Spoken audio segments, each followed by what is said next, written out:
Oh my goodness, there is so much happening in the world of real estate in Austin, Texas. JJ, what do you think about that? Definitely a lot happening in the world, and the Austin, Texas. Austin, Texas, I think, is on the map. It's always on the map. It's been on the map for years, the past several years. Yeah. Various reasons. Yes. Well, so I wanted to bring up some things. There have been so many headlines, so many articles, and I wanted to start right out of the gate with one of them that kind of hits me pretty hard. I'm going to share this with you. Tell me if you've seen this. It's the Barbara Cochran one. She's talking about when she thinks home prices are going to correct. So I'm a fan of Barbara. A lot of people are a fan of Barbara. That's kind of the idea here. It's like, okay, she's legit. Everybody's a fan of Barbara. So, and it's on Yahoo Finance, and they're talking about this sentence right here. I will say she has a very hardcore metropolitan New York City perspective. Yes, that's really important to consider. But metropolitan New York, in my opinion, moves similarly to a lot of the other major metropolitans. Do you feel that way or no? Oh, yeah, absolutely. But I think like there's a lot of America that isn't in the city that sometimes when you listen to Barbara is not relevant. 100%. Where do you think Austin fits in there? Yeah, we're up there. Metropolitan. We're a pretty big metropolitan area. We might not have the volume of inhabitants as New York or Chicago, or Dallas, but we're getting pretty large. So this sentence right here, have you experienced this? So I'm going to read it. If you're a prospective home buyer, you're likely in a tough spot. While you may be tempted to wait for interest rates to drop, if you wait too long, you could be dealing with a huge surge in home prices. I think she captured that beautifully. Have you had that conversation with a bunch of buyers? You know, I talk about this. It's just I don't know when that surge is going to be, but we all know there's waves in real estate. So it's a matter of I do tell people generally when it's low, you wait it out, you know. When what's low? You can buy now and wait as opposed to wait and buy. When what's low, you want them to wait it out. So if prices are low, you purchase and then wait as opposed to wait and then purchase. I see. So more about this particular. So I've had the experience, especially lately, where a lot of buyers are trying to take action, but the interest rates are so high that they can't absorb the monthly payment. Right. So I'll give an example. Like I've got a client that's at the $850,000 range or something like that. And the monthly mortgage payment with a substantial amount down was still upwards of $7,000 a month. And so that makes it kind of challenging for anybody. It's like a $7,000 a month mortgage payment when that same home a couple years ago may have been $4,500 a month. You see, that's where it gets a little challenging, or maybe $5,000 a month. And it's the reliance on faith, because we don't know, but it's the reliance on faith that the interest rates are going to drop and they can refinance. And that's what everybody's hesitant about, right? Let's see what Mark says. Really need an overlay of Ian dancing across the JJ too, the front of the video to the music. That would actually be really funny. We could probably make Cool that with that. happen with AI. There's a lot of cool AI stuff going on. So we'll get Randy to do it, to dance in front of the in front of the intro. You see the comment? Y'all don't want that. We want that. Mark wants it. I think we should give Mark what he wants. He's always been an advocate. Mark, we appreciate you for checking in, watching, and always being here and making it fun for us. So, Randy, have you had buyers, sorry to put you on the spot, but that have been hit by the interest rates? Dude, yeah. There's I have a handful of buyers, and we're just pretty much on pause. I did do some very serious digging into new construction communities because the incentives make it a possibility. Yeah. But then you're kind of cornered into I don't know, just obviously the options certainly decrease whenever you go to new construction communities and don't have the whole lay of the land with resales. So for my particular round of buyers, we didn't find anything that fit. But that kind of almost seems like the only way to afford anything right now is if you can find those incentives to work for you. See, and it's so insane to me because you go to a lot of other places that aren't Texas and there just aren't new construction. Oh. Right? Wow. You think about it, like you go to New York, you don't get new construction. Mm-hmm. That's very true. What are those people doing? Right. What are they doing? Because people are still moving. And so I heard, and tell me if you've heard this, and I'm not going to cite a source because it was another realtor and I don't know if I believe them, but I heard that for every 1% drop or decrease in interest rates, you get a 10% increase in home prices. This is average, national, across the board, and historically. So I would check that data. It's probably an NAR statistic because that's where a lot of us look at when we're first getting our information. 1% down in interest rates, the home prices surge 10%. I mean, I feel like that fits in with what happened. We were always dancing around 5% before the pandemic, and then it dropped down to 2.5 to 3, and then at that same time for Austin, I think our peak increase was 25%. Yes. So it seems to line up pretty well. And then yes, just having lower interest rates come for us, which everybody needs for things to be affordable, will certainly just make the home prices go back up. Yeah. And so even Barbara is saying exactly that. And I think we all know this, right? We're all educated. We're all paying attention to the headlines and reading beyond just the headlines and going in and checking the data. And so we know that when interest rates come down, more people are going to be in the market, right? The question is when, which is why I wanted to keep watching this. Story continues. But it shouldn't be, to the scary extent that we were going, because interest rates should never go down to 2 to 3% again. That's just not good for the world. I do. If we could just get down to 5%, then we can do an equal balance of people, having home prices that stabilize and the investment is sound, but buyers are able to have affordability within their mortgage payments. Yeah. So Cochran is still saying that we're not going to have a catastrophic housing collapse like in 2008. I think we all agree that this is different than 2008. Yes. Absolutely. Oh yeah. Yeah. But this is the line, and you've heard all of us say this before. You can't compare it because it's not the same.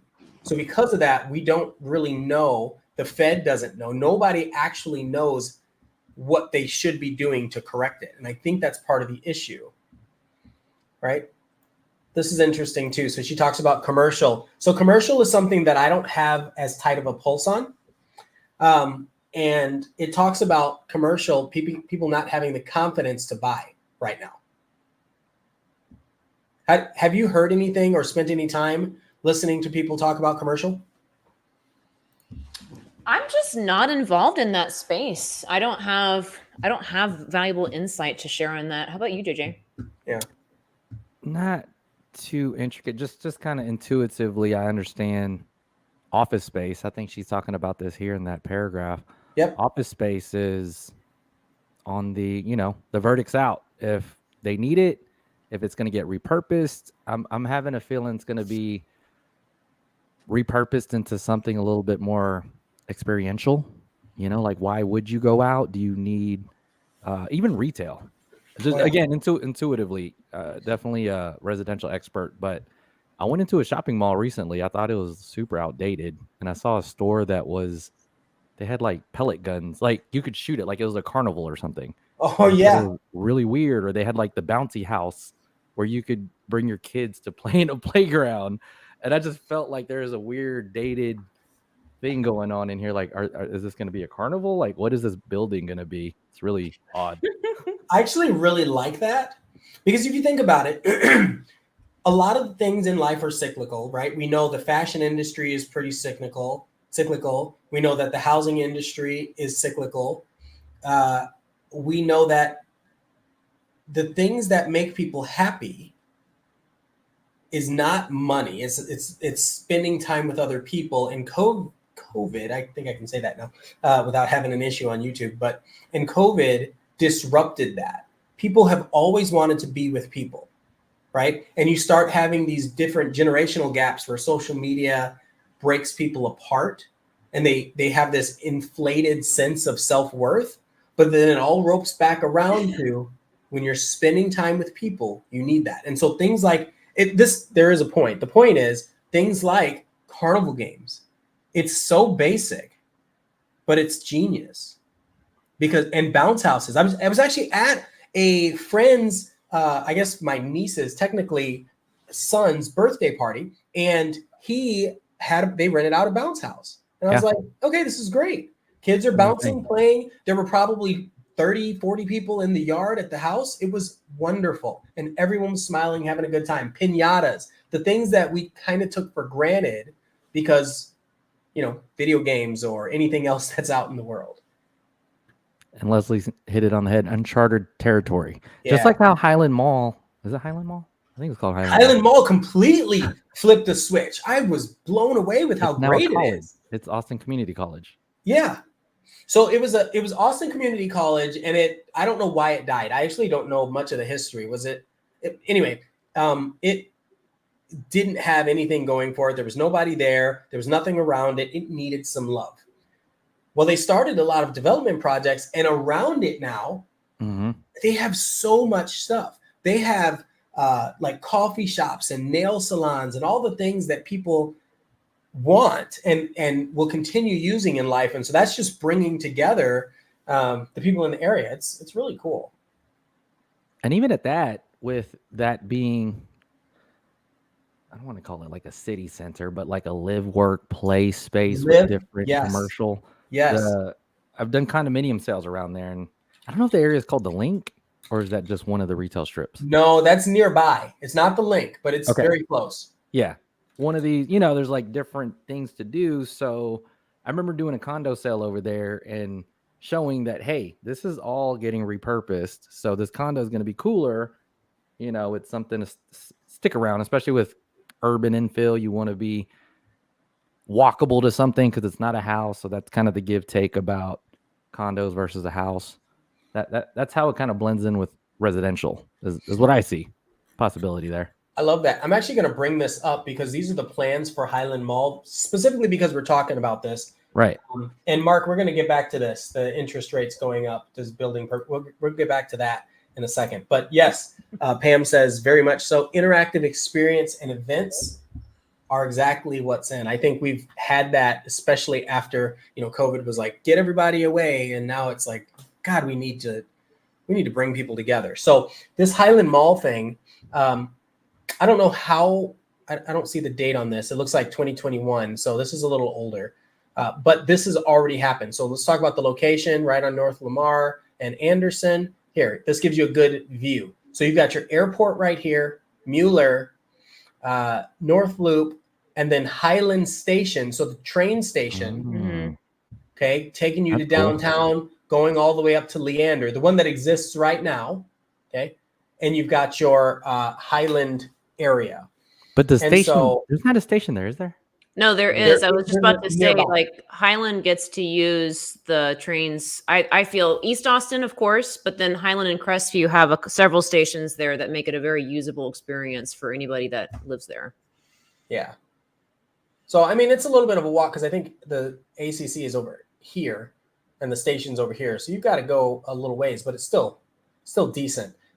They talk about median age. So if you've got a 31-year-old, 32-year-old versus the Domain, which is a 35-year-old, 31-year-old makes a lot of sense because it was community college age, right? Mhm. People that were, that area, and people that lived in the area. Medium household income, a little less than the Domain, but that's still important. And then percent with a bachelor degree. Okay, so this is what I wanted to show.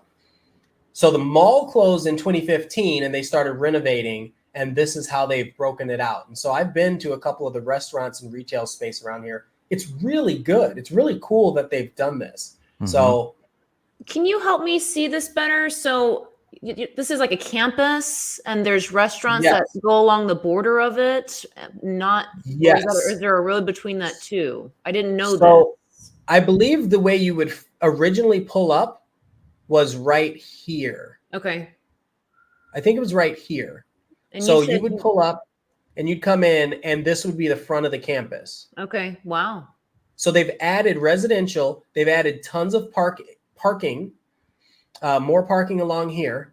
And then they have coffee shops and salons around here, all on the outside. I need to go check that out. I think I just assumed it was a campus and that was it. So that's neat. Yeah.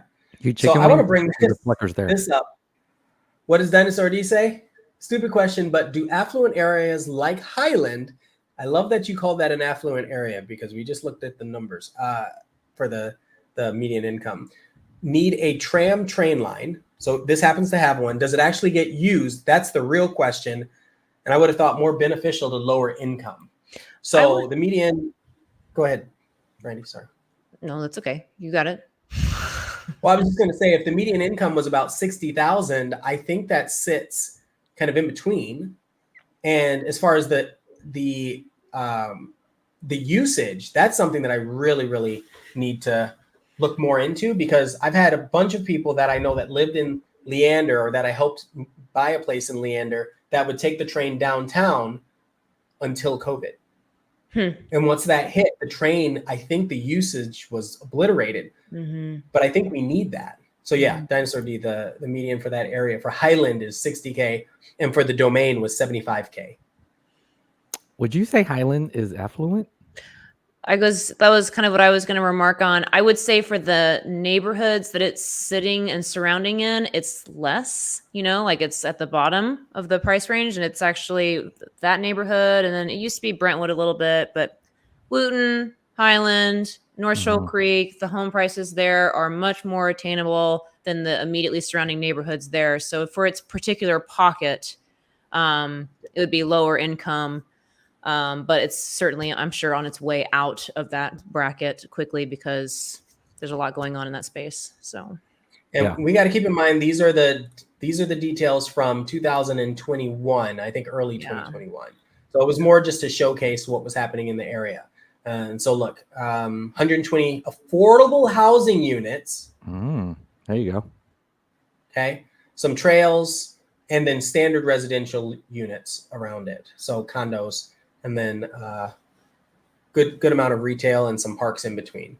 So yeah, so I don't know if we've talked about this, but I like to look for places that I've never been, like coffee shops especially or restaurants, and then I go there whenever I need to have lunch or hang out or meet somebody. And so I ended up at Highland a few times, and I thought, this place is incredible. Yeah. I just because I hadn't seen it for a while, right? I hadn't seen it before it was renovated, so it was really, really cool to see the updates to it. I think Dinosaur D has a good point about who could really use it or need it, but that ties more into the commitment that you just need from the city planning to, really bring in a rail system. And we of course it did with Project Connect, but even that one continues to kind of get whittled down into a much smaller scale version of what it was supposed to be. So then it does end up just being more of an urban core, like toy train versus a metropolis system that allows people from the outer edges of the city to come in without using a car. So, what's interesting? We were talking about, JJ, you had mentioned, did you think Austin was a metropolis, right? And if we look at New York, all it is a bunch of little like communities. They're small. Yeah. But magnified and amplified 1,000 times, right? That's exactly what this is. Anytime you see a live, work, play area where people can walk around and find everything that they need without having to go more than, let's say, a couple miles from their house, those are the areas that are becoming the more popular areas in Austin when people can afford to live in those areas, especially that. So when we're talking about an area in transition, or if we're talking about a gentrifying area that needs a train, no. Convenient? That's everything. Right? If they want to go visit their friends in Cedar Park. Yeah. Or if their friends in Cedar Park want to come downtown and hit ACL this weekend and meet up at their buddy's house that has a condo downtown, they're going to take the train, right? If you want to go to Easy Tiger is genius because they put a Tesla supercharger right there that had to have tenfolded their business. I always see people charging and eating at Easy Tiger. Great place, by the way. Dinosaur D has the question. So if this is a gentrifying area, once again, would they need a train or tram? Like Ian was saying, I think there's just what do they call it? Like the trickle down economics. You have a space. I think people come into it too. Not so much people around there are going out, but it draws in people coming in. Dinosaurs D is asking if there's a link to the FC stadium. They will eventually. I mean, that is the plan. So we've talked about this before. I'm going to bring it up one more time real quick. Project Connect. Don't get mad at me for where it's at or where it's not at. But I'm a little confused on it because I thought it was going to be the North Lamar line that would go all the way up to the stadium. And the most recent change is that line is actually going to just start at 38th Street. So I don't know what the plan is as far as getting up to the stadium anymore. Or maybe I have a misunderstanding of what the original plan was for that. You said the red line? Whatever line was going to run down Lamar, and that got cut in half due to funding. And so now they're going to start at 38th Street instead. So Highland, MLK. So red line is what we already have, right? That one's already en route. So not that we got to look for green line. That's East Austin. So it's going to be the light rail. There we go. Phase 1. That's why you can't see anything. It's all grayed out. North Lamar. So Koenig. So it stops at North Lamar is what you were saying. Yeah, so that was supposed to be like all of Lamar was going to become a rail line, but they've really whittled it down to just starting at 38th Street, which is south of Hyde Park, the south border of Hyde Park. Yeah, so I don't know what the plan is now as far as reaching up to the stadium, because originally that was kind of, I think, the lofty goal was to get all the way up there. One even says this is future. Like that doesn't even have a I know they're going to do heavy busing along Burnett Road that goes up to the FC stadium, but that's certainly not as exciting as a rail. Well, right. Well, and I think the most important thing, I mean, forgive me for saying the people out in the suburbs, this is not as important, but the most important thing was to have the airport. Yeah. Mm-hmm. Yep. This is a good question. Is our train going to have features like New York's, aka flooding and street bats? Good question. That's so funny. Well, we're not going underground, so we should. They were supposed to go under the river to connect north and south. That I do believe that is part of it. Oh. Right. All right. So back to this Barbara Cochran thing. She just says it's going to be a bit of a bloodbath before it gets better. She didn't actually give us, like most headlines, didn't actually give us a date, but you have this. You have some cities where prices are rebounding by 20% in 6 months. So that's her. I've seen like Midwest towns doing better. I know for sure Austin's tough. It's a bit of a bloodbath here. You know, this is a challenge, Mark, or anybody, if you can find it, Dinosaur D. If the red line, like, how many people are actually using the train? Where do we get these numbers? We want to know. We know the Leander Mayer years ago was he said, "Nah, I'd get rid of it if I could because not enough people are using it." But I don't think the people using it felt that way. Yeah, I don't know about ridership, but I do think people still like their cars, and we could still park in a lot of places. Let's come back to this question that that Mark had asked. As interest rates go up, does building purposely go down? What are y'all thoughts on this? Generally, I think the waves are a little off. They don't ever line up enough because of the supply chain, and if you're ramping up to build a lot in a great market where you think you're going to sell a lot, by the time you start getting online, it's a whole different economical environment. So that's part of feeling it out. It's tough to have it align perfectly as a developer. I think there's a lot of delays, and they do their best to figure it out, but Well, I don't think it works especially like that. since nobody can figure it out anyway. So, how can you plan when all the experts are wrong all the time Yeah. about the interest rates? Well, there are so many factors at play here. So a great example is HEB. HEB, when they buy land, they buy it so many years in the future when it makes sense for them. And then they'll sell it off if they need to, or they'll start building when the population hits a certain number. So Oh, that that's same interesting. that same kind of thought goes for I remember discovering how much land Round Rock School District, Round Rock ISD owned. I was like, oh my, they have thousands of acres. I was like, what the heck? D.R. Horton, #1 landowner in the state of Texas. They have land all over the place.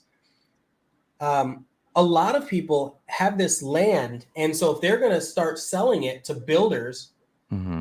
to be able to develop, it has to make sense for them. They have to need the cash flow or want to be able to use the money for something else. So, but for a builder that doesn't, or developer that doesn't already have access to land, Yeah.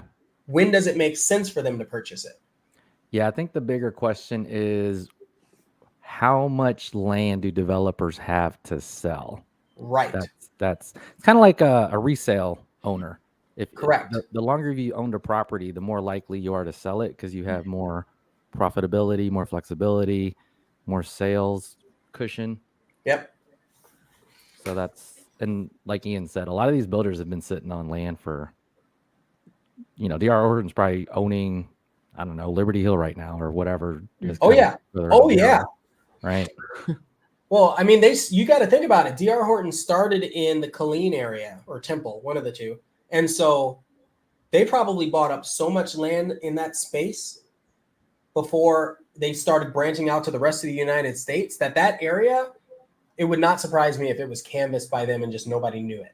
Like even when they do sell it, they've got all the mineral rights. Not that that's relevant, but gosh, think about that. Mhm. Okay, so the next article I wanted to talk about was Redfin CEO. How many of you like the Redfin CEO? There's a lot of realtor news on behind the curtains here. Yeah. But what's this guy talking about with buyers and sellers? So this is something that we see echoed in from the mouths of a lot of real estate agents and brokers and brokerages, because I think mostly because of the election and all of the stuff that's happening leading up to it, and then where we are today. How long will it take for us to hit a recovery? So we're looking at, you'll have to ask the Fed when the market's going to get better, because it seems unlikely that the interest rates will ease by the end of this year. I think we all have kind of figured that out at this point. So the only real question is, are we going to get it by entering the home buying season of 2024? No. Well, most people have written off 2023. Do you think the home buying season, they're referring to late spring? I don't think Right. so. I don't think so. When do you think it would be? Maybe late summer, early fall is my first time to allow myself to maybe have some hope about it. But I mean, this is kind of what a lot of experts predicted that I follow, was just be ready for the long haul going into like late 2024 and 2025. And it just keeps showing me that that's possibly what's really going to happen. I don't know. What do you guys think? Well, first thing I want to talk about before we go further into this, isn't Redfin the company that left the National Association of Realtors? They absolutely did. Okay. That happened this week. So for consumers, for people that are looking at buying, what that means is they no longer are bound by the Realtor Code of Ethics, which, how would I say this? It's a big company. I think it was an excuse for them to leave, but also the National Association of Realtors as a corporate organization ended up getting involved in some scandalous lawsuits. And so that's what Redfin used as one reason to be able to exit their relationship. Mm-hmm. So even the real estate agent world and real estate broker world has had some upsets because of that. Mm-hmm. Because one thing that Redfin was able to do is when they joined the board of realtors, they were able to see more accurate data that's shared between all the real estate brokers.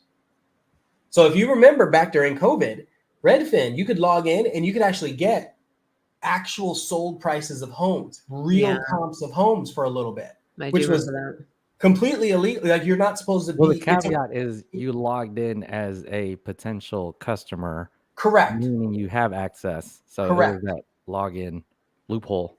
It was a loophole because the idea is Texas is a publicly, what's the state? Private state.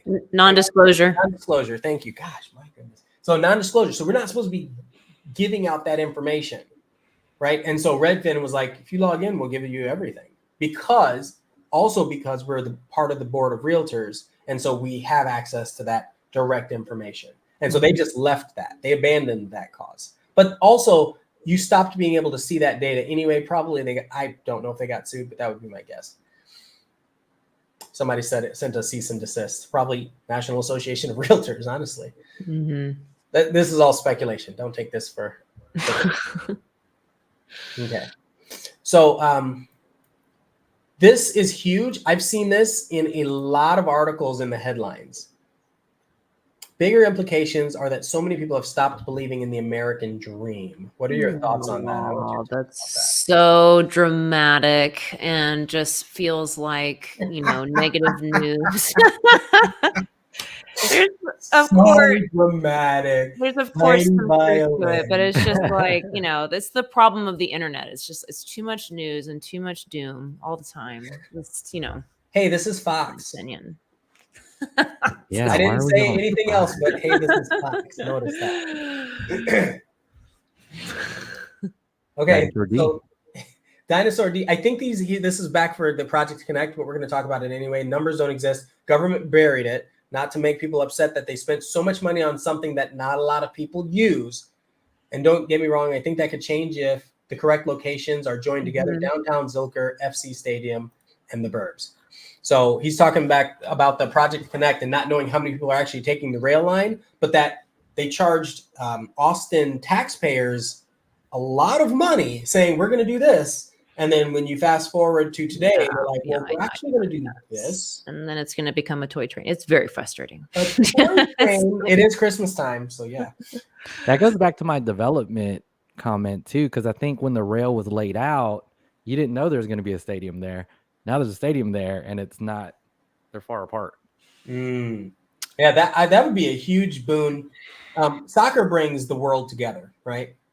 I'm a big fan of public transportation and rail lines. I spent time in the Bay Area. I didn't live in San Francisco. I lived over in Oakland, and I would use that BART heavily, and that would get me from place to place without having to use a car. And it was set up so well. It makes so much sense, but it takes so many years and so much commitment from the city and the people who live in there to be able to create a system like that. And I just feel like it's just not a strong enough push here to be able to get there with it. But it's also like too little too late because we already spent our money on it too. So it's a hot button for me a little bit. I was in Colorado Springs, I think 2 or 3 weeks ago, and that's a heavy military town near was Fort Collins. I think they changed the name. But I get there, the train station is glorious. It's incredible. I'm like, wow, look at all this. Wait, I saw that. Did you like fly into Denver? I did. I flew into Denver. I wanted to take a bus and I wanted to take a train, and I stayed at a hostel. Don't worry about all that. I'll link that in the comments below. These were all different experiences. So, but I bring that up because the public transit, I don't remember what it costs. I want to say it was only a couple dollars for an all-day ticket and then $20 for a month ticket. Yeah. To get can you imagine if we had the public transit to be able to go wherever we needed, not realtors, but everybody else, wherever we needed at $4 or $25 a month, no gas, no car insurance, right? It takes and having full confidence that whenever I get off at my train stop, some sort of bus is able to take me to the next spot that I need to go to when the train couldn't get me any farther. So it's such a heavily involved system that would take so much more than the effort that gets put in. I don't know. It's just sloppy. It's just kind of messy. Listen, if Keanu Reeves can do it, I can do it. All right. Are we still talking about this, the mortgage rates, or are we just skipping past? Well, I do want to talk about this. Stop believing in the American dream. What just happened? The American dream. How many of you have seen these rent-only places popping up? Because NetSuite shows. Oh, yeah. Yeah. Like rental communities that look like houses, but they're townhomes for rent. Those places? Yes. They look like, they are single-family homes. They don't look like it. They're detached homes. Yep. You can just never own them. I've seen a few more of those popping up recently. What are your thoughts on that? Do you think that does attribute to the comment of the American dream dying? It's nerve-wracking. There's another doomsday thought articles out there about America will become a renter's nation with, large companies buying up all of the homes, and then nobody's able to, that was a very deep, heavy feeling, especially during the craziness when you couldn't compete with those large companies that were overbidding and winning everything. I think it's important to have a balance of options, though, too. I don't know. It's such a confusing space right now. I can't quite tell what direction it's going to go. I don't want it to be a renter's nation. I want the American dream to continue to live on. It's important to have that. For some people, it's the only retirement plan that they have is the house that they bought 20 years ago. So I think it's an important thing to keep around. Who is this? You will own nothing and be happy. Is this, who is that? Like That's not Dave Ramsey, right? No, that's like a futuristic author of sorts, maybe. I don't know. Orwell? I don't know. Dinosaur D might know.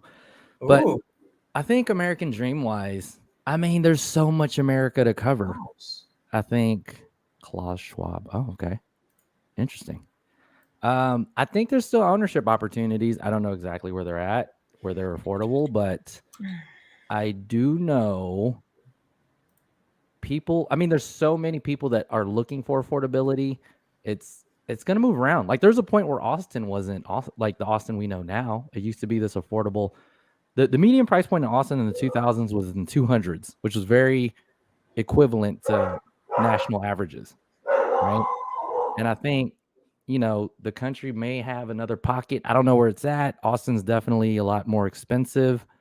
But, maybe like Gerald's a pocket, maybe Taylor, some ownership there. I think there's patterns. Pflugerville is getting kind of bought up, but like I said, maybe a Taylor, a Gerald, wherever the jobs are going, there's another Austin somewhere.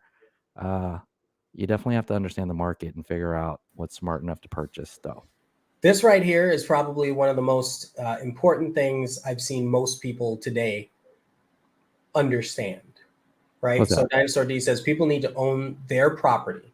Mm-hmm. It drives productivity and ownership and takes burden off the retirement and rental systems.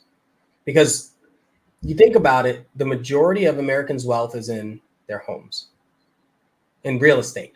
Right. And so if you don't own real estate, I'm not saying you can't be wealthy, but people don't do a very good job of saving money. It's kind of the most basic way for you to to have savings though. For people that are just not savvy, they're not going to dig into investments. This is the one way. And it's important, I think, to have that as a goal. Even if it never isn't, I don't know, even if it never is attainable, you should always be striving for that, for something. Make sure that you're trying. Well, I think what happens is a lot of people are in the world of, I'll figure it out later. Yeah. Right? When prices go down. Or sorry, when interest rates go down.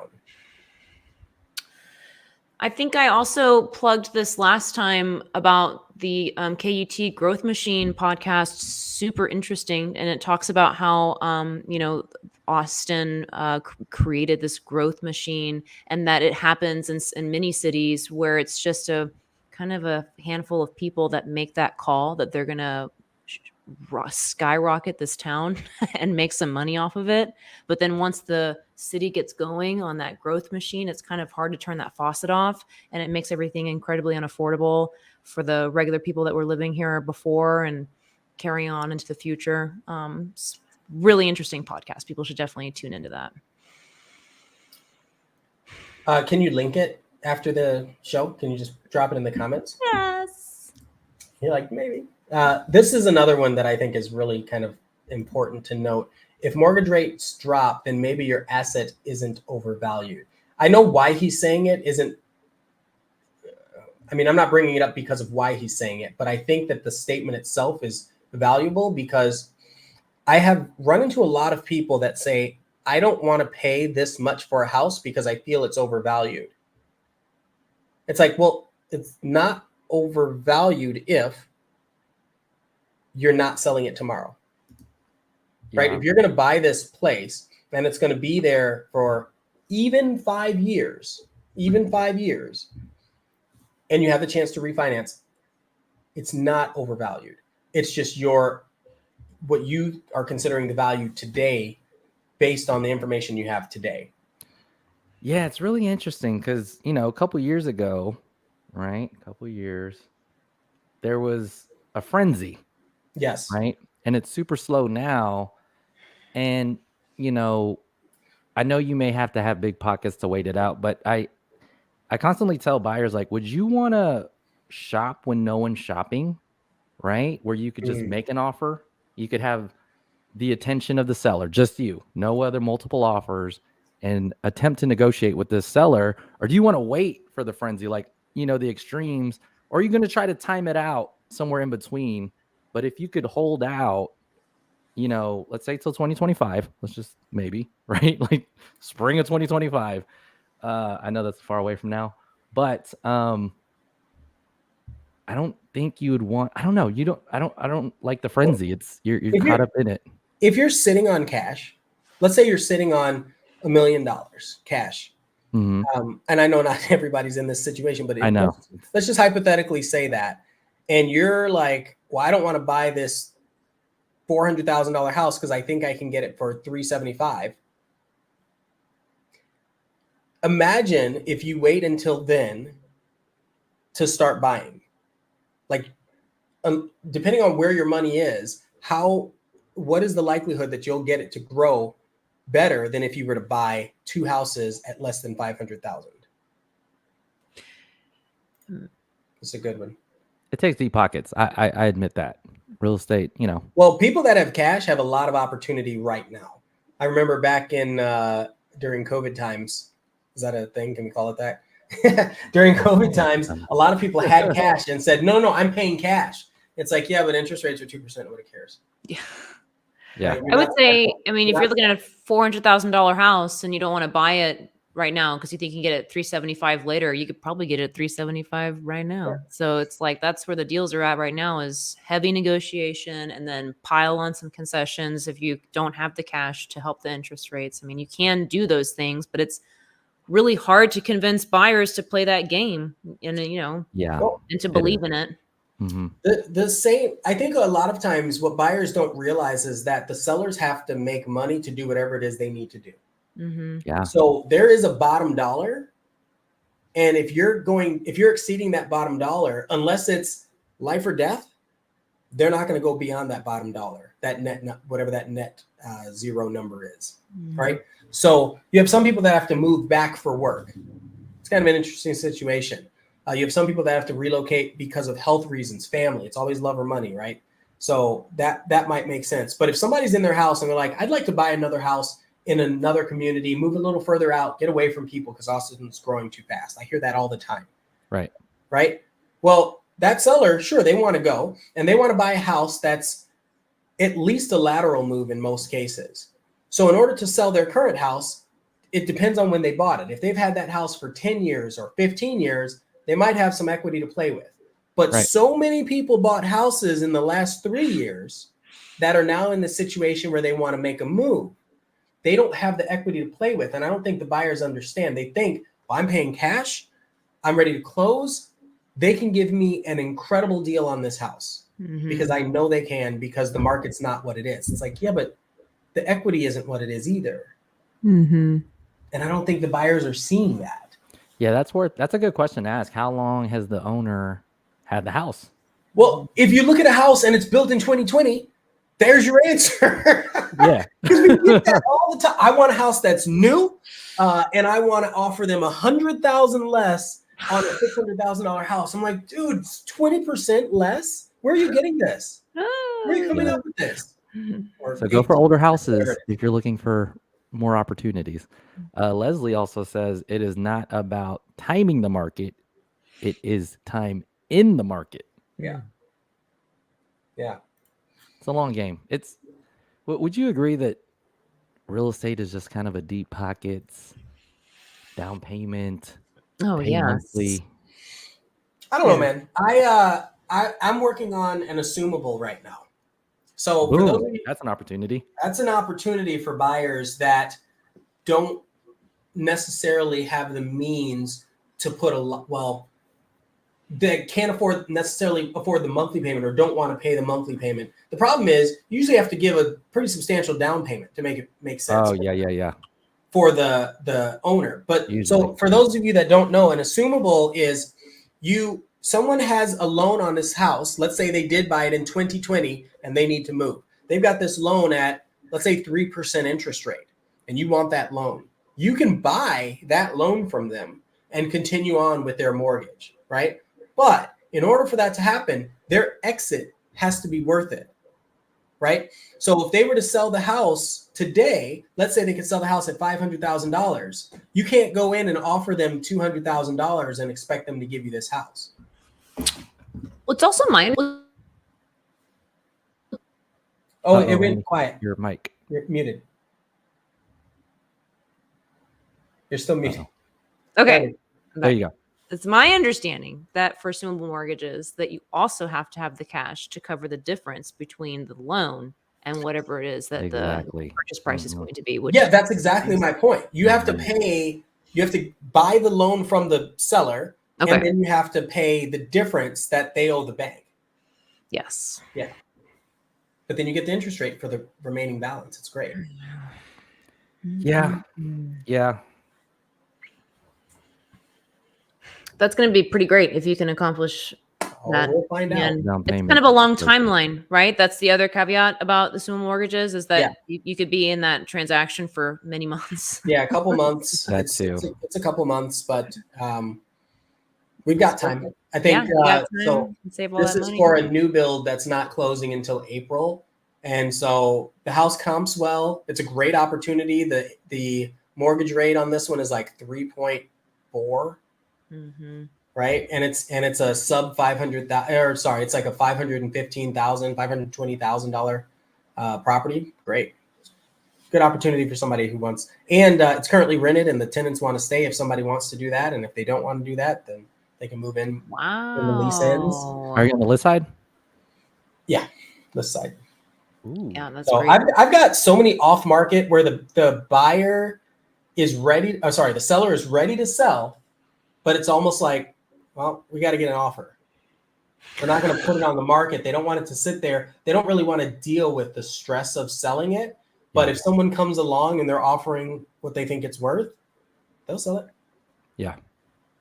So And at every range. I've got one at I've got the $500,000 one. I've got 750, two of those, and then I've got a 1.4 that's like that. So hit us up, because all of the realtors in your world, which should just be one of the three of us, all the realtors in your world have relationships, or should have relationships, to some people that have properties they want to sell, right? But the number just isn't right. So there might be some off-market opportunities where there were realtors know other during realtors, COVID. right? Like now that we know, right? Like Ian has assumable opportunities. So if you approach me or Randy, we could approach Ian like, hey, what's going on with that assumable? How much cash is necessary to get that lower interest rate? You know, what's up with the seller? How long have they owned it? Yeah. Like all those questions. Yeah, was that a question or a statement? A statement that they Oh, okay. like reaching out to realtors. I just think that there's, I guess my thing right now is like, if you're a buyer, just be active, be more active now, Yes. as opposed to when everyone else is active. Like, why wait? Just like feel out the market, see how low it could get, see what opportunities are out there. And I know it's tough. Maybe you don't have the down payment. Maybe, you know, you don't have the monthlies to carry you over into a 2025, but it's worth figuring out, you know, talking to realtors, seeing what's out there. Yeah. Assumable, seller financing. Those are some options if you have a little bit of cash that you're sitting on and you're just waiting for the right home or the right timing. Well, don't wait for the right timing. This is the time for those types of things. For sure. Okay. So last thoughts, Randy, ladies.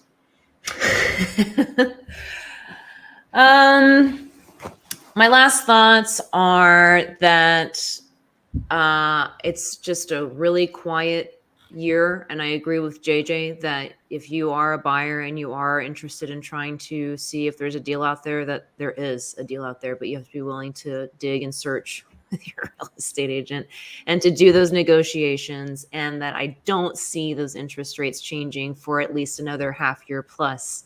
So the game will need to be played with the current arena, but it's possible. So just needing to have a strategic plan in place for that. JJ, if you're a first-time buyer, what are you gonna recommend to them to do? Yeah, talk to a realtor, because I do think this American dream theme, at least in Austin, I think affordability is definitely different. It's been getting harder, but you just have to be more creative. Like you can still fight for it. It's a big greater Austin area. I would say figure out, you know, you might have to house hack.